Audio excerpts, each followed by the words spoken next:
ရင်းကတော့ Rock Green မြို့အဝင်ဝမှာရပ်တည်နေတဲ့အေယာမကြေးရုပ်ကြီးဖြစ်တဲ့ Colossus ပဲဖြစ်ပါတယ်။လွန်ခဲ့တဲ့နှစ်ပေါင်း2300ကျော်ကတည်ဆောက်ခဲ့တာဟာအဲ့ဒီခေတ်အတွက်တော့အမခန်းအောင်မြင်မှုပါပဲ။ဒါပေမဲ့အဖြစ်ဆိုးစွာမပြိုကျခင်မှာ56နှစ်ကြာသာရပ်တည်နိုင်ခဲ့ပါတယ်။ဒီဗီဒီယိုမှာတော့ရှေးဟောင်းကဘာရဲ့အံ့ဖွယ်9ပါးစလုံးကိုကျွန်တော်ရှင်းပြသွားပါမယ်။ဘေဘီလုံရဲ့မယုံနိုင်စရာမိုးပြန်ဥယျာဉ်ကနေ Alexandria ရဲ့အေယာမမီးပြတိုက်ထိနောက်ပြီး Colossus ရုပ်တုနောက်ွယ်ကအံ့ဩဖွယ်ဇလန်းလဲအပါဝင်ပေါ့။ကလာအုပ်900နဲ့မယုံနိုင်လောက်အောင်များပြားလာတဲ့ငွေကြေးပမာဏအပါဝင်တဲ့ဇလန်းတစ်ခုပါ။ဒါပေမဲ့ပထမဆုံးအနေနဲ့ကမ္ဘာရှေးဟောင်းအံ့ဖွယ်9ပါးတဲ့ကအခုထက်ထိကျန်ရှိနေသေးတဲ့တစ်ခုလေးသောအံ့ဖွယ်အကြောင်းပြောကြရအောင်။ဂီဇာပီယာမစ်ကြီးဟာနှစ်ပေါင်း3800အကျော်တိုင်းကမ္ဘာပေါ်မှာအမြင့်ဆုံးအဆောက်အုံဖြစ်ခဲ့ပါတယ်။ BC 2600မှာတည်ဆောက်ခဲ့ချိန်ကနေလင်ကွန်းဖျားကျောင်းကို1310ခုနှစ်မှာပြီးစီးတဲ့အထိပါပီယာမစ်ကိုကြောက်တုံးပေါင်း1.3တန်းခန့်နဲ့တည်ဆောက်ခဲ့ပြီးတရုံးစီရဲ့အလေးချိန်ဟာ2တန်ခွဲကနေ15တန်အထိရှိပါတယ်အပေါ်ဆုံးကြောက်တုံးတွေကတက်ဆလာစိုက်ပါထရက်နဲ့အလေးချိန်ချင်းတူလောက်ပါတယ်ပီယာမစ်ဟာအမြင့်148မီတာနီးပါးရှိပြီးရင်းရဲ့အောက်ခြေမှာစတုရန်မီတာ9000ကျော်ကျယ်ဝန်းပါတယ်ဒါပေမဲ့ပီယာမစ်ကကြီးမားယုံတာမကပဲအမခန်တိကျတည်ချမှုတွေနဲ့တည်ဆောက်ထားတာပါအီဂျစ်ရှိပီယာမစ်ကြီးများအားလုံးဒီမြောက်အရက်စစ်စစ်တို့တဲမှတ်နေသည်ဂီဇာပီယာမစ်ကြီးရဲ့ဗတ်လေးဘက်စလုံးဟာမြောက်တောင်အရှေ့နဲ့အနောက်ကိုဒီဂရီ10ပုံတပုံထက်နည်းတဲ့အတိအကျနဲ့မျက်နှာမူထားပါတယ်ပီယာမစ်အတွင်းကတချို့ကြောက်တုံးတွေကိုဘလောက်တိကျအောင်ဖျက်ထားလဲဆိုရင်ရင်းတို့ကြားမှာစက်ကူတရွက်တောင်ထည့်လို့မရပါဘူးဒါပေမဲ့လွန်ခဲ့တဲ့နှစ်ပေါင်း4600ကဒီလိုအမခန်းအဆောက်အုံမျိုးကိုသူတို့ဘယ်လိုတည်ဆောက်ခဲ့တယ်လဲပထမဆုံးအနေနဲ့ကမ္ဘာရှေးဟောင်းအံ့ဖွယ်တွေဆိုတာတကယ်တော့ဘာလဲကမ္ဘာရှေးဟောင်းအံ့ဖွယ်များအကြောင်းပြောလျင်1582ခုနှစ်စရင်ကိုသာလူအများစုရည်ညွှန်းကြသည်အံ့ဖွယ်တစ်ခုချင်းစီရဲ့အသေးစိတ်တရုပ်ဖော်ပုံတွေနဲ့ပါဒါပေမဲ့ဒါကပီယာမစ်တွေရဲ့သူတို့တရုပ်ဖော်ပုံဖြစ်ပြီးမြင်တဲ့အတိုင်းပဲတိတ်မမှန်ကန်ပါဘူးသူတို့ကကိုတွေ့မြင်ရတာတွေမဟုတ်ပဲအဟောင်းဖော်ပြချက်တွေအပေါ်မှာအခြေခံထားတာရှင်းပါတယ်ဒီစရင်ဟာတကယ်တော့အဲ့ဒီမတိုင်ခင်နှစ်ပေါင်း1500ကျော်လောက်ကတည်းကရှိခဲ့တာပါဒီစာရွက်စာတမ်းကိုလာလီအလက်ဇန်ဒရီနီလို့ခေါ်ပြီးစရင်မျိုးစုံပါဝင်ပါတယ်အမြင့်ဆုံးတောင်9လုံးအကြီးကျယ်ဆုံးဗိုလ်ချုပ်9ဦးအကြီးကျယ်ဆုံးအမှုပညာရှင်9ဦးနဲ့ကမ္ဘာအံ့ဖွယ်9ပါးတို့ဖြစ်ပါတယ်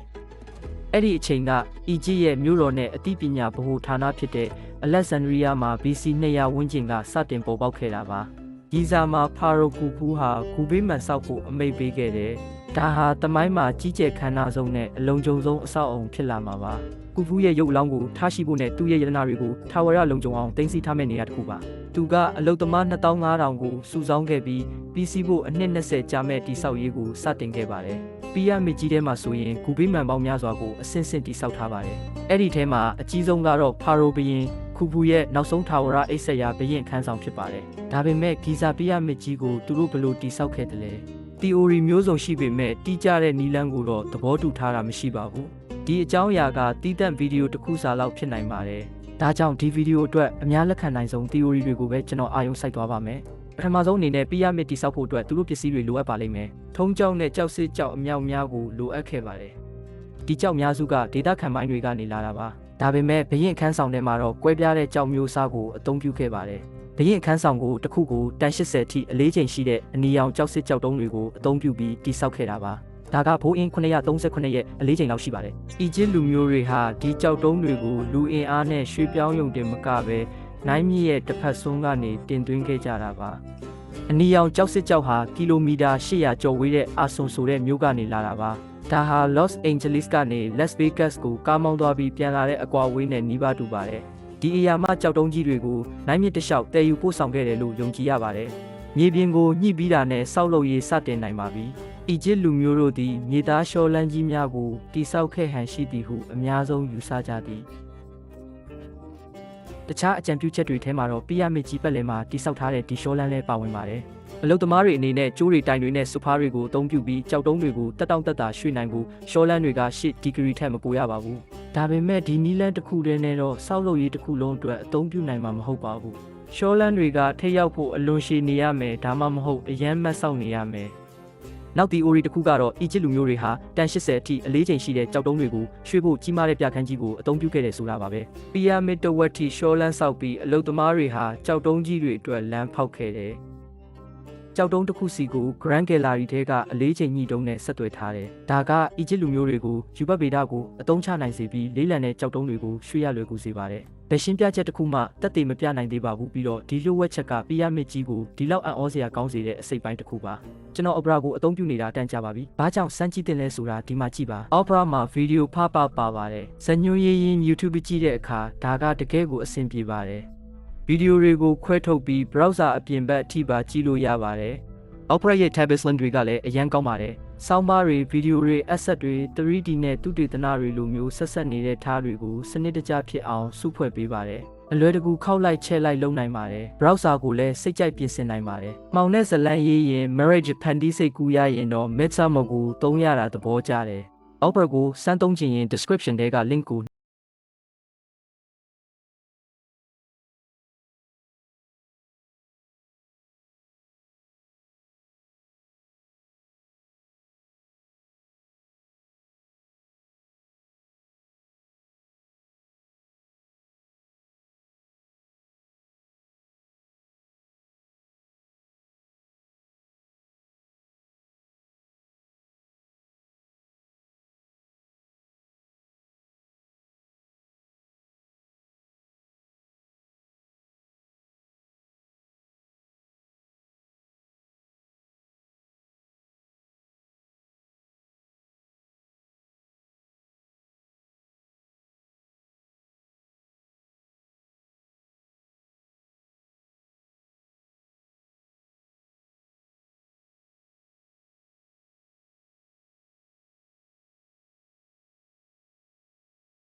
ဘေဘီလုံရဲ့မိုးပြန်ဥယျာဉ်လို့ဆိုလိုတာမဟုတ်ပဲဘေဘီလုံနီးယားရဲ့မိုးပြန်ဥယျာဉ်တွေလို့ဆိုလိုတာဖြစ်နိုင်ပါတယ်။ဘေဘီလုံရဲ့မိုးပြန်ဥယျာဉ်တည်ရှိမှုကိုအငင်းပွားနေကြပေမဲ့နောက်ထပ်ရှေးဟောင်းကမ္ဘာအံပွဲတစ်ခုကတော့တေချာမှတ်တမ်းတင်ထားပြီးအင်မတန်ကြီးမားပါတယ်။ပတ်ဝန်းကျင်တစ်ခုလုံးပင်လယ်ပြင်ကြီးပဲဖြစ်နေချိန်မိုးကုတ်ဆက်ဝိုင်းမှာအလင်းရောင်တစ်ခုကို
ရှိခဲ့ပြီးမိပြလိုက်ကိုဘာဖြစ်သွားလဲဆိုတာကျွန်တော်တို့သိပေမဲ့ဒီနောက်ထပ်အံ့ဖွယ်တစ်ခုကိုဘာဖြစ်သွားလဲဆိုတာသမိုင်းပညာရှင်တွေတိတိကျကျမသိကြပါဘူး။ဇုံနတ်ဖရာရုပ်တုဟာပလင်ပေါ်မှာထိုင်နေတဲ့ Green နတ်ဖရာရဲ့အေယာမရုပ်တုကြီးတစ်ခုဖြစ်ပါတယ်။နာမည်ကြီးပပုဆရာ FDS က BC 435ဝန်းကျင်မှာမူလအိုလံပစ်အားကစားပွဲတွေရဲ့ဇာတိမြေအိုလံပီယာမြို့မှာဒီရုပ်တုကိုဖန်တီးခဲ့ပါတယ်။ဇုံနတ်ဖရာရုပ်တုဟာအယမ်းမြင့်လွန်းလို့ဗိမာန်ရဲ့မျက်နှာချက်ကိုတောင်ထိမတက်ပါပဲ။အမြင့်10မီတာခန့်ရှိပြီ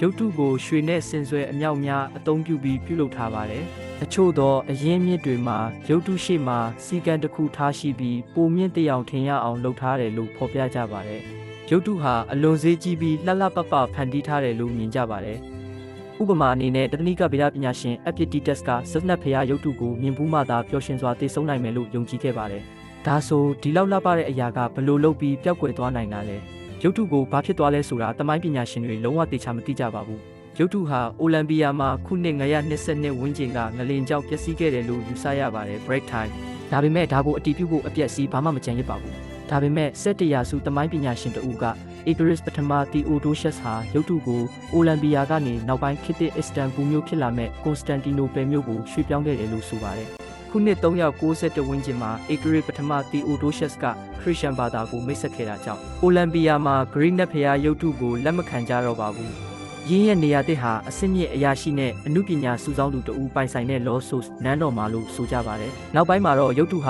ပိစမရာစုအတွင်း Constantinople မြို့ကမိလောင်မှုတစ်ခုမှာပျက်စီးသွားတယ်လို့ယုံကြည်ရပါတယ်။ဇွဲရုပ်တုကြီးမှာအလွန်ကြီးမားသည်။ဒါပေမဲ့နောက်ထပ်အံ့ဖွယ်တစ်ခုကတော့ကြီးမားယုံသာမကပဲအကြီးဆုံး Greek ဗိမာန်ကြီးလို့တောင်ဆိုနိုင်ပါတယ်။အာတေးမစ်ဗိမာန်ရဲ့အပျက်စီးတွေဟာခေတ်သစ်တူရကီနိုင်ငံတမိုင်းဝင် Ephesus မြို့မှာရှိပါတယ်။ဗိမာန်ကြီးကိုစကြင်ကျောက်တွေနဲ့ကြီးတိဆောက်ထားတာပါ။ဒါဟာဝတ်ပြုရာနေရာတစ်ခုထက်မကပါဘူးအာတေးမစ်ဗိမာန်ဟာဘာသာရေးဗန်လုပ်ငန်းနဲ့ဒုက္ခသည်တွေအတွက်ခိုလုံရာဗဟိုချက်အဖြစ်အသုံးပြုခဲ့ပါတယ်ဘုရင်တွေမျိုးတွေနဲ့တာမန်လူတွေကသူတို့ရဲ့ငွေတွေကိုဒီမှာသိမ်းဆည်းခဲ့ကြပါတယ်လင်းကိုအာရှဗန်လို့လူသိများလာပြီးဝမ်းထဲဖွယ်မပျက်စီးခင်အချိန်ထိလွှမ်းမိုးမှုရှိတဲ့အဆောက်အုံတစ်ခုဖြစ်ခဲ့ပါတယ်ဒါပေမဲ့ဗိမာန်ကြီးဟာနှစ်ပေါင်း600နီးပါးတည်တံ့ခဲ့တယ်လို့ဆိုပါတယ်အခြားအံပွဲတွေနဲ့မတူပဲအာတေးမစ်ဗိမာန်တော်ဟာအကြိမ်များစွာဖျက်ဆီးခံရပြီးပြန်လည်တည်ဆောက်ခံခဲ့ရပါတယ်။ဗိမာန်တော်ကိုအတိအကျတည်ဆောက်ခဲ့တဲ့ရက်စွဲကိုတော့မသိရပါဘူး။ဒါပေမဲ့ပထမဆုံးအဆောက်အုံဟာ BC 900ရာစုမှာရေလွှမ်းမိုးမှုကြောင့်ပျက်စီးသွားတယ်လို့ယူဆရပါတယ်။နှစ်200ကြာမှာတော့ဗိမာန်တော်ကိုပြန်လည်တည်ဆောက်ခဲ့ပါတယ်။သူ့ရဲ့အရွယ်အစားကဘောလုံးကွင်းတစ်ကွင်းစာလောက်ရှိပါတယ်။6နှစ်အကြာအလက်ဆန်နာဒီဂရိတ်မွေးဖွားတဲ့နေ့မှာသမိုင်းတွင်ချင်းလုံးတဲ့လူတစ်ယောက်ကဗိမာန်တော်ကိုမိရှို့ခဲ့ပါတယ်။အာတေးမစ်ဗိမာန်တော်ဟာပြာကျသွားခဲ့ပါတယ်။နောက်ပိုင်းအလက်ဆန်နာကပြန်လည်တည်ဆောက်ဖို့ငွေကြေးထောက်ပံ့ပေးမယ်လို့ကမ်းလှမ်းခဲ့တယ်။ဖျားတဆူကအခြားဖျားတဆူစီအလူအတန်းလုပ်ခိုင်းဖို့မတင်တော်ဘူးဆိုပြီး Ephesus မြို့သားတွေကညှင်းဆန်ခဲ့ကြပါတယ်။အလက်ဆန်နာဒီဂရိတ်ကွယ်လွန်ပြီးနောက် Ephesus မြို့သားတွေဟာ BC 323ခုနှစ်မှာကိုပိုင်ရန်ပုံငွေနဲ့ဗိမာန်တော်ကိုပြန်လည်တည်ဆောက်ခဲ့ကြပါတယ်။ဗိမာန်တော်ပတ်လည်မှာတိုင်ပေါင်း128တိုင်ကျော်ကိုနှစ်တန်းစီထားပြီးကိုကြီးတဲ့ဒီဇိုင်းဟာအလျား139မီတာနဲ့အနံ69မီတာရှိပါတယ်။အေတင်ပါတီနွန်ထက်40နီးပါးပိုကြီးနာမည်ကျော်ရောမသမိုင်းပညာရှင်ပလင်နီသည်အဲ့ဒါကဗိမာန်တော်ရဲ့အကြီးဆုံးဘာရှင်ကိုမှတ်တမ်းတင်ခဲ့ပြီးဘင်းရဲ့အရွယ်စားနဲ့အလှပကိုအတည်ပြုခဲ့ပါတယ်။အာတေးမစ်ဗိမာန်တော်ဟာ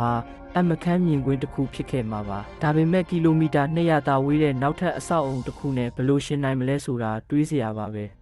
Helicana Sas ကဂူဗိမာန်ဟာခေတ်သစ်တူရကီနိုင်ငံရဲ့အနောက်တောင်ပိုင်းမှာရှိတဲ့မြန်မာပြည်ရုပ်တုတွေနဲ့ကြွယ်ဝစွာထူးဆစ်ထားတဲ့စကြင်ကျောက်အဆောက်အုံတစ်ခုပါဒီဂူဗိမာန်ကို BC 350ခန့်ကကာရီယာအုပ်ချုပ်သူနဲ့သူ့ဇနီးအတွက်တင်ကြရင်ဖြစ်တည်ဆောက်ခဲ့တာပါယင်းဟာဂရိပိတုကပညာကိုအီဂျစ်ပီယာမစ်တွေနဲ့ဆင်တူတဲ့ရည်ရွယ်ချက်နဲ့ပေါင်းစပ်ထားတာပါဂူဗိမာန်ဟာမြင့်မားတဲ့စတူကန်ပုံစံမြင့်ပုံမှာတည်ရှိပြီး Helicana Sas မြို့ထက်တောင်ကုန်းပေါ်မှာတည်ရှိပါတယ်ဒီအဆောက်အုံကိုမီတာ40ကျော်မြင့်နဲ့အထက်အဆင့်ဆင့်ပါဝင်တဲ့ဖွဲ့စည်းပုံအဖြစ်ဖော်ပြထားပြီးအထက်တိုင်းမှာပန်းပူတွေအလှဆင်မှုတွေအများကြီးပါဝင်ပါတယ်။အောက်ခြေမှာကြီးမားတဲ့ကြောက်သားအခြေခံတစ်ခုရှိပါတယ်။ကြောက်ချင်သေးတွေနဲ့ရုပ်တုတွေစောင့်ကြပ်ထားတဲ့ကျယ်ဝန်းတဲ့လေကားကြီးတစ်ခုကစင်မြင့်စီကိုဦးတည်ထားပါတယ်။အခြေခံရဲ့အပေါ်မှာဂူရဲ့အဓိကအစိပ်ပိုင်းဖြစ်တဲ့တိုင်တန်းတွေဝန်းရံထားတဲ့အရက်မြင့်တဲ့စကြင်ကြောက်တုံးကြီးတစ်ခုတည်ရှိပါတယ်။ဒီတိုင်တွေကြားမှာရုပ်တုရာပေါင်းများစွာတည်ရှိပြီးအဆောက်အုံကိုအရက်မျက်နှာပေါင်းစုံကနေမြင်ရတဲ့ကြောက်ရွံ့ပြခန်းတစ်ခုဖြစ်စေပါတယ်။တိုင်တွေရဲ့အထက်မှာပိယမစ်ပုံစံခေါင်မိုးတစ်ခုရှိပါတယ်။ဒီခေါင်မိုးက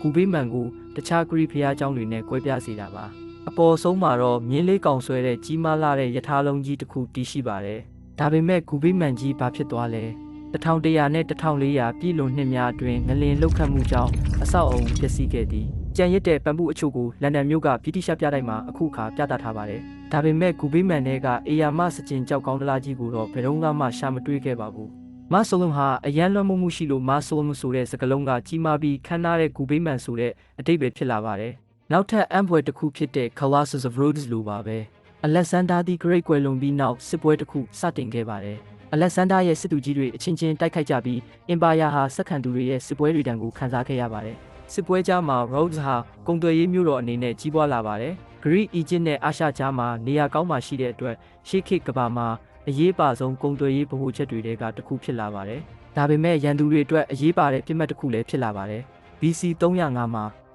Demetrius လို့ခေါ်တဲ့အင်အားကြီးစစ်သူကြီးတဦးကမြို့ကိုတိုက်ခိုက်ခဲ့ပါတယ်ခရော့ဒ်မြို့ကိုကောင်းကောင်းကာကွယ်ထားပေမဲ့Demetrius ကအကြောက်စရာအကောင်းဆုံးလက်နက်တစ်ခုဖြစ်တဲ့ Hippolus ကိုယူလာခဲ့ပါတယ်တခြားအရာတွေနဲ့မတူတဲ့မြို့ရိုးတက်မျောစင်ကြီးပါအမြင့်မီတာ40လောက်ရှိပြီးအလေးချိန်တန်160ကျော်ရှိပါတယ်